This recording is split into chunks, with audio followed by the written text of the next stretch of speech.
Hello, we are here for More Happier, where we get more happier. Hey, Elizabeth. Hi, Gretchen. So today we're going to be talking about a great series of books that I've been reading, why it's so great when it's easy to return our orders.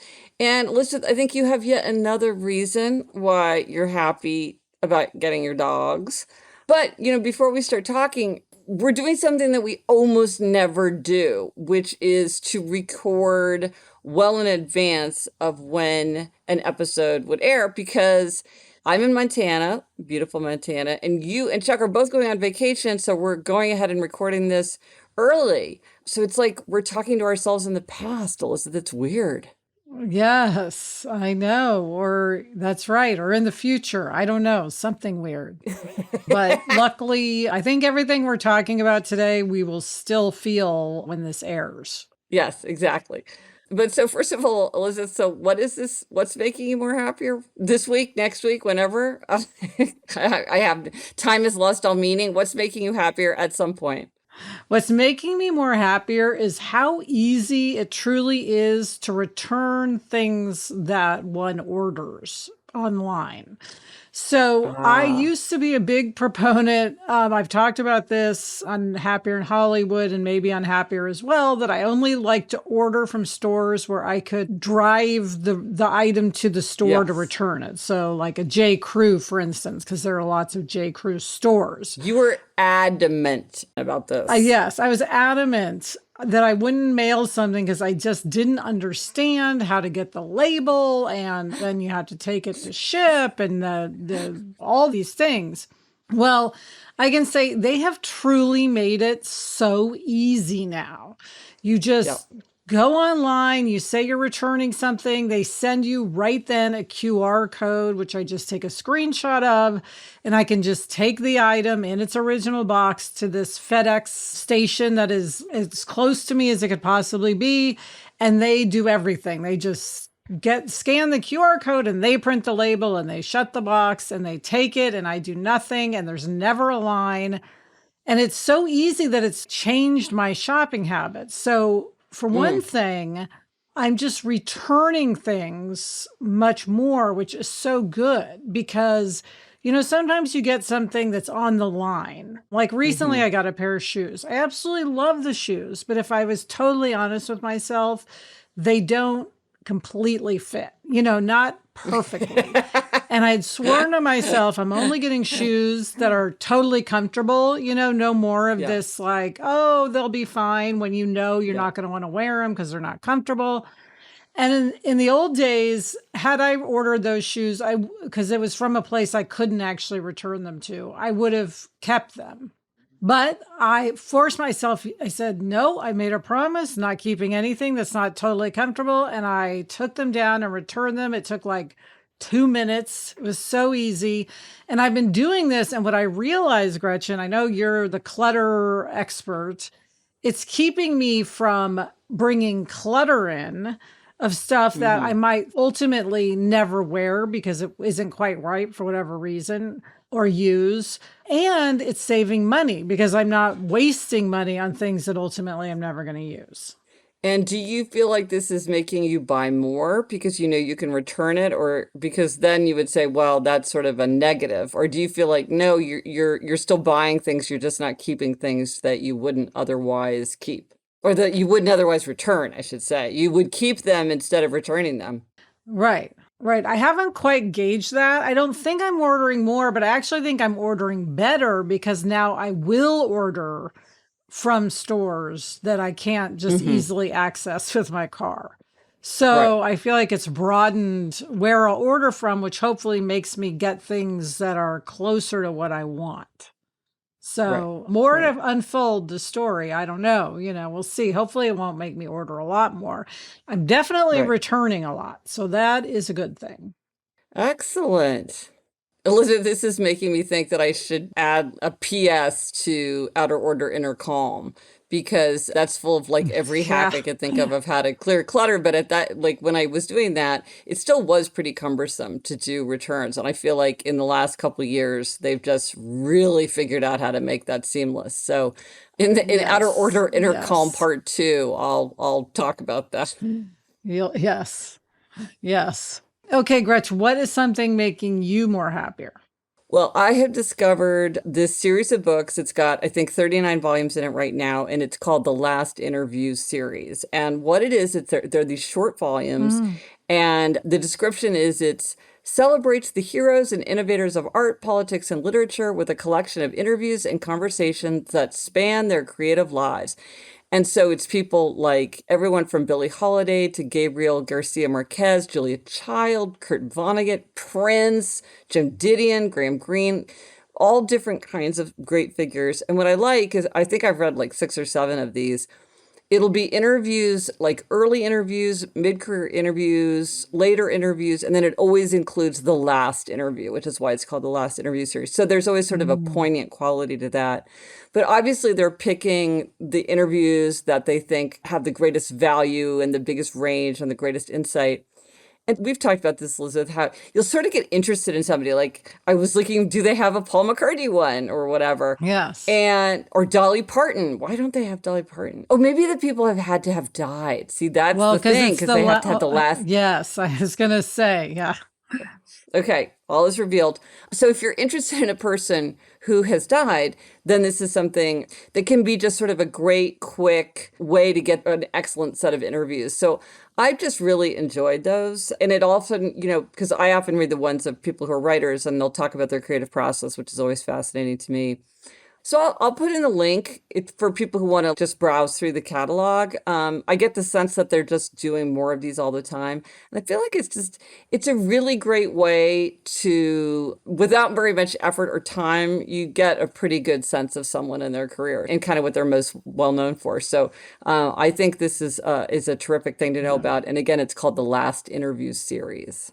And I like that you hear them speaking in their voice. I mean, even if you're reading it, Yes, it's their voice. You're not just reading about them, you're hearing their words or reading their words. absolutely. Absolutely. Okay, Gretch, coming up, I've been meaning to tell you something else about my dogs, and I swear after this I will not mention the dogs for at least a month or 6 months. But first, the sad break. So, Elizabeth, you got another aspect of owning dogs to tell me. And, as a listener noted, for you, 2022 is the year of step, but it's also the year of pets, which is step backwards. So, what more do pets have to Yes. illuminate your happiness in 2022? Yes. First of all, I can't believe I hadn't noticed that step is pet spelled backward until she pointed that out. So, Gretchen, people talk about, oh, now our family is complete. Like people will often post on Facebook with a baby, oh, this completes our family. Or someone says, oh, my family is complete with one child. Or someone else might say, oh, I didn't feel like my family was complete until we had our third baby. Or maybe people feel like their family is complete without any kids.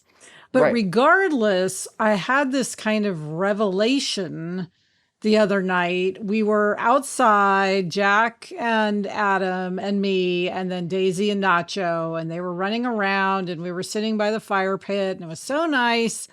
And I just had this like overwhelming feeling of now our family is complete. These 2 dogs, and I know I'm becoming this person who just talks about dogs all the time, really does give me that sense of completion, which, I never quite had before. I really was not at peace with only having Jack. I was mostly at peace with it, but not 100%. Mm-hmm. But now I feel like, okay, our family is complete. This is what we needed, not 1 dog, but 2 dogs. And I feel complete.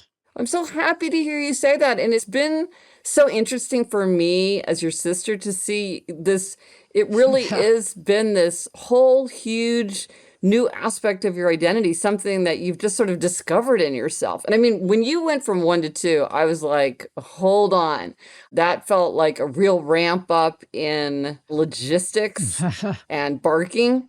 But you knew, like, it was like 3 weeks after you got Nacho that you got Daisy. It really is interesting to see this big transformation. It's exciting. Yes, I will say Adam brought up getting a third the other night, and I said, no, I said, I feel our family is complete. I feel we're complete now. And that's such a great feeling. Like I've heard people say that and I've never really understood it myself. But it's so great that you felt like you now get it and you've achieved that. That's fantastic. Yes. Yes. So that gives me a peaceful feeling. So gold started Nacho and Daisy. Yes. Yes. Okay, Gretch, what is our spotlight on a tool today? Yes. So one thing that I find myself talking about all the time is this checklist for habit change. And, when I was writing Better Than Before, I came up with the 21 strategies that you can use to make or break a habit. And the thing that's sort of funny is that often if it's a big habit, like you might use 6 or 7 strategies around it, which I think that sounds really onerous. Like, oh my gosh, I'm like going to have to spend my whole day thinking about walking for 20 minutes every morning or something. But it's actually not that hard. And it's really helpful to like use the strategy of pairing, use the strategy of convenience, use the strategy of inconvenience, use the strategy of other people, use the strategy of accountability. Like it's not that hard. It sounds harder than it is. But I do think that sometimes it's helpful to go through every strategy and think like, could I use this strategy just to really help me throw everything I have at this habit that I'm trying to change? I mean, this is if you really want it, if you're really trying to change a habit. So I made this checklist. And so you just write at the top, like, ooh, this is what I'm trying to do. Like read every afternoon or take a nap every day or whatever it is. And it's all on one page. And so then you can write in just briefly how you think you're going to do it, because the more specific we are with ourselves, the more likely we are to follow through. So this is just a handy checklist. It's just like a 1-pager where you can just write that down. And just, I think it helps people see possibilities. Like, oh, I didn't think about how I could do that. Like, one of the things I think is really funny is for exercise and a strategy of convenience. Some people sleep in their exercise clothes so they don't have to get changed in the morning. I'm like, okay, if that works for you. So that's something you could write on your little sheet, like sleep in my exercise clothes. You write that next to strategy of convenience. There you go. Gretchen, it is funny that you bring up, though, if you really want to change the habit, because I remember one thing you discovered is a lot of people don't want to change their bad habit. They want to keep their bad habit. And it doesn't matter how many tools you give them, they are not going to use them. So if you're honest with yourself and you really want to change the habit, this is super helpful. But if you're honest with yourself and you don't want to change it, then nothing's going to make a difference. No, and I think that's a super important point. It's like you're a grown up, you can do what you want. And if you don't want to do this or that, or you want to keep doing this or that, that's your choice. So this is really like once you get to the point where you're thinking, well, I really want to do this, it's just meant to make it easier. Because I always think it's not as hard as people think to change habits when you really want to, and you go about and do it in the way that's right for you. So this is, very customizable. So anyway, you can go to gretchenrubin.com/resources. It's next to Better Than Before, because it's my book about habit change. And I'll put all the links in the show notes for anybody who wants to use that. I will say if you listen to the podcast all the time, maybe you know all the strategies, but otherwise you might want to be able to refer to Better Than Before, because I sort of use the language, the 21 strategies. So it might be easier to understand it and apply it if you have read the book, but a lot of them are sort of also self-evident. So I think it's a useful tool. All right, coming up, Gretchen and I are going to suggest shows that we think the others should watch in quality screen time. But first, this break. Okay, Gretch, we're back with quality screen time. We love talking about our quality screen time. Yeah. I think we've been kind of surprised by how much we like talking about quality screen time. I hadn't realized quite how much screen time does contribute to my happiness. I thought I was very aware of books, but now that we're thinking about it and talking about it, I'm realizing how much happiness we really do get from stuff we've seen on the internet or TV shows we've been watching or whatever. It's not something to be dismissed. And I'm saying this to you as a TV writer. So, I mean, like, yes, TV makes people happier. Yes, I approve of this idea. Yes. Yes. So we thought it would be fun to talk about what we should each watch because I had been pestering you to watch Mad Men for years and you Yes. finally did it and it made you Years. very happy. You absolutely loved it and became obsessed with it. And we did a bonus episode about it. So you were like, gosh, I should go back to that well. Yes. So I want to tell you that you should watch The Wire. The Wire is so, so, so good. In fact, I want to rewatch The Wire. If you watch it, maybe I'll rewatch it too. But I do think that you would absolutely love it. I think if you watch 2 episodes, you would be entranced and you would zip through it. I know you're right. I mean, so many people have told me this. It's the kind of show that I love. I'm Yep. sure it's totally bingeable, and it's all obviously out now and available. And Adam also, I think, wants to watch The Wire. So this is something we could do together, which would be really nice. I'm trying to have us watch more shows together. We just watched The Old Man together. So I am going to talk to Adam and try to get him on board for this. And maybe we can do 1 or 2 episodes a night. Mm. And I won't binge it though, like all in 5 days, which is what I often do. Well, Jamie's already watched the whole thing, I think twice or maybe even 3 times, but I'm going to ask him if he'll do it. Maybe it'll be like a double Wow. couples thing where we'll watch it. But it is Yes. Yes. it's such a rich show that I do think it's the kind of thing, it's so tempting to binge through it. But if you have that spacing, I think you do think about it more and remember it more. I found that with Mad Men that I tried to keep Yeah. myself from binging it too much so that they could sink in and the episodes could sink in and the scenes could stand out in my mind. Yes. They do blur together if you watch too much too fast. So, Elizabeth, I'm suggesting that you watch The Wire. What do you suggest that I watch? All right. Well, a few different shows come to mind. Like there's Schitt's Creek, which is Mm, hugely popular and I think you would really like. Also, Downton Abbey, you haven't watched, which I no. think you would like, but I'm not 100% sure. Like with Mad Men, I knew you would love it. Okay. So I Hmm. felt confident in pestering you. I'm not positive about those two. So I'll put them on your radar. One show, Gretch, that I have tried to get everyone I encounter to watch because I loved it so much is Chernobyl. And I watched it during the pandemic, when we were all home. It was a show when I heard about it. Okay, it's a show about Chernobyl, a scripted drama. I was like, I don't want to watch that, but I heard it was so good. I just turned it on one day, and sure enough, it was absolutely fantastic. And I happen to think that you would love it because it's just super compelling. And it's Mm. also like less than 10 episodes, I think. So it's not a big commitment, unlike The Wire. But it just seems so sad. Is it just terribly distressing? I mean, it's not exactly uplifting, but it's very kind of cerebral the way it's the Mm. approach. So what I call it compelling and dramatic and moving, but Hmm. it didn't depress me. Maybe because it was just great television and great television makes me happy. But yes, there were sad things obviously in it, but I felt that I learned a lot Mm. about that time, about how things went down. I just had no understanding of the whole situation. Yeah. So, and the acting is so good and the writing is so good. So, I just think you'll find it compelling. Try it. Well, you built up enormous credibility with Mad Men because I had been resisting that for years and had just sort of decided I wasn't going to watch it, which is kind of what happened with Downton Abbey. I kind of missed the boat and then I'm like, well, I guess it's too late for me now, even though obviously it's not. But I loved Mad Men so much and I still think about it all the time. So I'm gonna give it a shot. I think Jamie would like to watch it too. I often do better with TV when we watch together because it just sort of makes me sit down. So Mm. that's great. The thing I will say about Downton Abbey is that it's great, but it's uneven. Ah, okay. Fair enough. But listen, we were talking about being happier and watching TV. We have to mention to watch Fantasy Island because it is, and I'm not just saying this because I'm your sister, it is just so fun.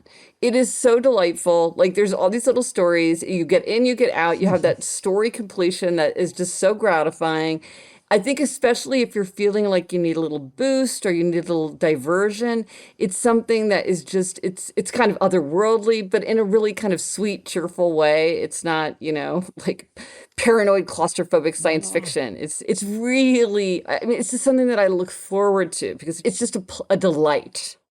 Oh, well, thank you, Gretch. I appreciate that. And yes, of course, Fantasy Island makes me more happier, way more happier. Yeah. And they're actually rerunning it this summer on Fox, and it's also available on Hulu, so you can watch the whole first season. And we're almost done with post on the second season, which will be airing in January. Cannot wait for everyone to see that. So anyway, thank you for that plug. I'll always take a Fantasy Island plug. Yes, indeed. Okay, Gretch, what is our quotation today? Okay. This comes from Robertson Davies. It's an essay called Phantasmagoria and Dream Grotto from one half of Robertson Davies. And this is a quotation that I think about all the time. So he writes, Sentimentality is a flaw in a work of art, certainly, but the word is often thrown at great and overpowering works of art that embarrass critics who live emotionally in St. Ogg's, though intellectually they have journeyed south as far as Cambridge. The ending of The Mill on the Floss moves me to tears, though I am not an easy weeper. It is not the immediate pathos of the death of Maggie and Tom that thus affects me. It is rather that a genuine completion of human involvement has been attained, but attained only through death. A happiness beyond mere delight has been experienced, a happiness as blasting and destroying as an encounter with the gods. To my mind, this is anything but sentimental. People who prate of sentimentality are very often people who hate being made to feel and who hate anything that cannot be intellectually manipulated. But the purgation through pity and terror, which is said to be the effect of tragedy, is not the only kind of purgation that art can bring. The tempest in the heart that great novels can evoke is rarely tragic in the strict sense, but it is an arousal of feelings of wonder at the strangeness of life, and desolation at the implacability of life, and dread of the capriciousness of life, which for a few minutes overwhelms all our calculations and certainties, and leaves us naked in a turmoil from which cleverness cannot save us. Sentimentality is sometimes used by critics as a term to rebuke artists who seek to sound this terrifying note. If the artist fails, he is probably merely sentimental. But if he succeeds, the critic would be wise to slink back into his kennel and whimper till the storm passes.